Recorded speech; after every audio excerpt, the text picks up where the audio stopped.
Hello everyone, আসসালামু আলাইকুম। আজকে আমরা ভার্বাল নাউন নিয়ে আলোচনা করব। ভার্বাল নাউন কিন্তু জিরান্ডের মতোই, বাট অনেকের কনফিউশন আছে জিরান্ড আর ভার্বাল নাউনের মধ্যে পার্থক্য কী বা তারা কি সেম। অ্যান্ড এইটা টপিক থেকে প্রায়ই পরীক্ষায় প্রশ্ন আসে। সো আমাদের যদি এই টপিকটা ভালো করে জানা থাকে, অনেক সময় আমরা ডিরেক্টলি ভার্বাল নাউন কমন পেয়ে যেতে পারি। সো আসুন ভিডিওটার মাধ্যমে আমরা ভার্বাল নাউন সম্পর্কে ক্লিয়ার হবো আজকে।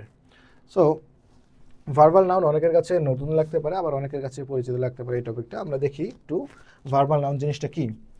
এইখানে এই জিনিসটা শুধু মনে রাখবেন, এইটুকু অংশ দা, তারপর ভার্বের আইএনজি অথবা নাউন, এরপর একটা অফ।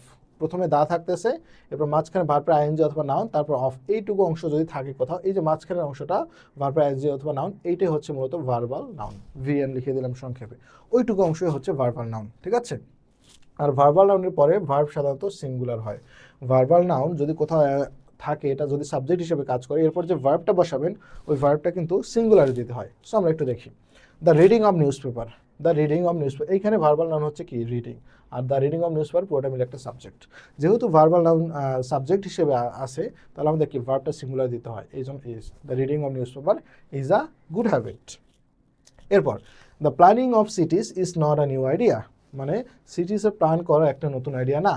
এই যে আমরা দেখি এখানে প্ল্যানিংটা কি আমাদের ভার্বাল নাউন, আর পুরোটা একটা কি এটা ফ্রেজ। আর ভার্বাল নাউন যুক্ত ফ্রেজ সাবজেক্ট হিসেবে থাকলে কি ভার্ব সিঙ্গুলার হয়, is not a new idea. So এখানে সিটিস থাকা সত্ত্বেও কিন্তু ভার্ব সিঙ্গুলার হচ্ছে, আমরা প্লুরাল দিচ্ছি না। ওকে, সো এইটি জিনিস মনে রাখলেই হবে। এরপর আসি আমরা পিসি দাসের মতে। আমরা জানি ইন্ডিয়ান একজন বিখ্যাত লেখক, এর সমস্ত জিরান্ডে আসলে verbal noun.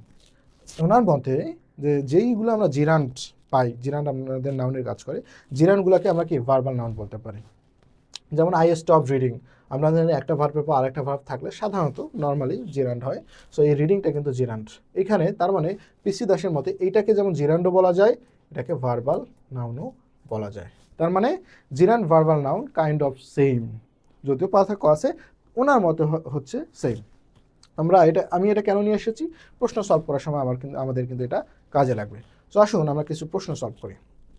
Question number 1, verbal noun is close to, কার সাথে সম্পর্কিত ভার্বাল নাউনটা আমরা দেখি। পার্টিসিপলের সাথে, পাস্ট পার্টিসিপল নো, অ্যাডজেক্টিভের সাথেও না, জিরান্ডের সাথে, প্রেজেন্ট পার্টিসিপল আমরা জানি জিরান্ডের সাথে। কারণ এই যে পিসি দাস বলেছেন যে কি ভার্বাল নাউন সমস্ত জিরান্ডই আসলে ভার্বাল নাউন, তার মানে কি নাউনের সাথে সম্পর্কিত, জিরান্ডের সাথে সম্পর্কিত। সো আমরা এই জন্য জিরান্ড অ্যান্সার নিব।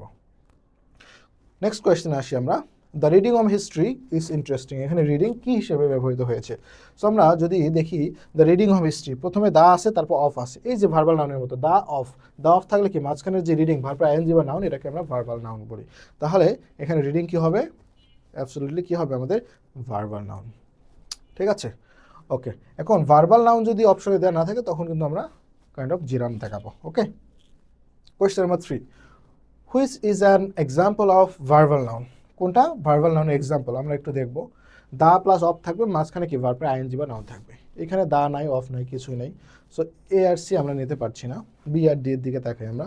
এই যে আমরা ভার্বাল নাউন পেয়েছি, the writing of a good letter, এই যে অফ আছে, এই যে দা আছে, আর মাঝখানে কি ভার্বের আইএনজি, তার মানে এই যে অংশটুকু, এইটুকু ভার্বাল নাউন। তার মানে this is the right answer. আর নিচেরটা আমরা দেখি, it is very difficult to write a good letter, এখানেও কোনো ভার্বাল নাউন পাওয়া যায় না। সো আমাদের answer B number. Question number 4-এ চলে আসি আমরা। The warring of authority falls on deaf years, এখানে ওয়ারিং না ওয়ার্নিং হওয়ার লাগতো আর কি, যাই হোক স্পেলিং মিস্টেক। সো আমরা এখানে দা অ্যান্ড অফ পাই, মাঝখানে এই যে ওয়ার্নিং ওয়ার্ডটা, তার মানে এখানে কি হচ্ছে, এখানে আমাদের ভার্বাল নাউনের কাজ করতেছে। সো আমরা এখানে যেহেতু ভার্বাল নাউন এক্স্যাক্টলি লেখা নাই, আমরা কি অ্যান্সার দেখাবো, এখানে নাউন অ্যান্সার দেখাবো, কারণ ভার্বাল নাউন তো এক ধরনের নাউন। সো অ্যান্সার হচ্ছে ডি। এবার আমরা নেক্সট কোয়েশ্চেনগুলোতে যাব। ওকে, question number 5, unless protected areas are established, the Royal Bengal tigers will face of extinction. Of আছে, আমরা দেখি কি নেওয়া যায়, possible of, the possibility of, to be possible of, possibly of, অনেকভাবে সলভ করা যায়। আমরা যদি ভার্বাল নাউন থেকে আমরা জানি দা প্লাস তারপর একটা নাউন প্লাস অফ হয়, তাই না, দা প্লাস অফ হয়, মাঝখানে কি কি থাকতে পারে, মাঝখানে থাকতে পারে ভার্ব প্লাস আইএনজি অথবা কোনো নাউন। এখন আমরা যদি বি নাম্বারটা নেই, এই যে পসিবিলিটি কিন্তু একটা নাউন, তার মানে এটা নেওয়া যায়। আবার আমরা যদি এ নাম্বার দেই, এ নাম্বার একটা এটা কি অ্যাডজেক্টিভ, উইল ফেস পসিবল, এটা কোনো মিনিং দেয় না, তাই না। ফেস ফেজ একটা ভার্ব, ভার্বের পর অবজেক্ট লাগে, অবজেক্ট হিসেবে কে বসে? নাউন বা প্রোনাউন বসে। সো অ্যাডজেক্টিভ তো আর অবজেক্ট হিসেবে বসে না, সো এটাকে নেওয়া যায় না। সরি। এরপর দেখি will face to be possible, এটাও মিনিংফুল হয় না। Will face possible adverb, adverb তো ভার্বকে মডিফাই করার জন্য বসে, বাট এখানে আমাদের অবজেক্ট হিসেবে তো একটা নাউন লাগবে। সো নাউন আমরা শুধু বিতে পাই, অথবা ভার্বাল নাউনের কথা চিন্তা করলে ভার্বাল নাউনের স্ট্রাকচারের সাথে মিলে যায় বি নাম্বার। সো এটাই আমাদের রাইট অ্যান্সার হবে। Question number 6, I like travelling to visit different places of the world. In this sentence the verbal noun is, verbal noun কোনটা? মেইন কথা হচ্ছে ভার্বাল নাউনের যে আমাদের একটা স্ট্রাকচার ছিল, প্রথমে দা থাকবে, এরপর একটা ভার্বের আইএনজি বা নাউন থাকবে, তারপর অফ থাকবে, এখানে কিন্তু কোথাও এরকম পাওয়া যায় না। কিন্তু আমরা যদি একটা কথা চিন্তা করি, ভার্বের পর, লাইক ভার্বের পর আর একটা ভার্ব যখন থাকে, এই যে ভার্বটা এটাকে কিন্তু জিরান্ট বলা হয়। এটাকে কি জিরান্ট বলা হয়? জিরান্ট। সো আমরা দেখি ট্রাভেলিং, এটা তার মানে জিরান্ট।